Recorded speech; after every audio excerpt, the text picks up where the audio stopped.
It was a sudden and brazen attack. Thousands of Iranian-backed demonstrators chanting "Death to America" as they stormed the U.S. Embassy in Iraq, here using a battering ram to try to pierce the armored entrance, lobbing smoke bombs onto embassy grounds, met with tear gas and stun grenades. Embassy guards watching from the roof.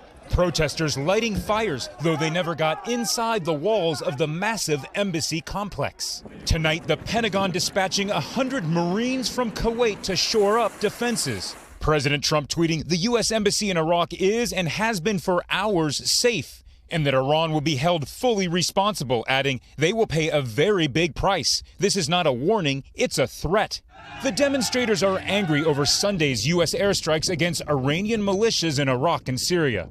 Those strikes retaliation for an attack on a U.S. base that killed an American contractor. Secretary of State Mike Pompeo reacting late tonight. I'm confident President Trump will authorize whatever it takes to keep American young men and women safe. The U.S. still has some 5,000 troops in Iraq who have been a recent target of Iranian-backed violence. Tonight, U.S. Apache helicopters shooting flares to disperse crowds at the embassy. The fact that we are sending the Marine fast teams and moving helicopters overhead is an indication that we are taking this very seriously, and it is a very, very dangerous situation.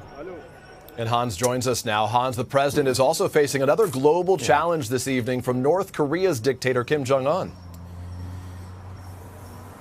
Yeah, in a new speech, Kim is warning the world that they will soon witness what he calls a, quote, new strategic weapon in the near future. He is also blasting what he is calling Washington's gangster-like demands on denuclearization. Now, no response from President Trump to those comments. He did call the U.S. response to the embassy attack the anti-Benghazi. Hey, NBC News fans, thanks for checking out our YouTube channel. Subscribe by clicking on that button down here.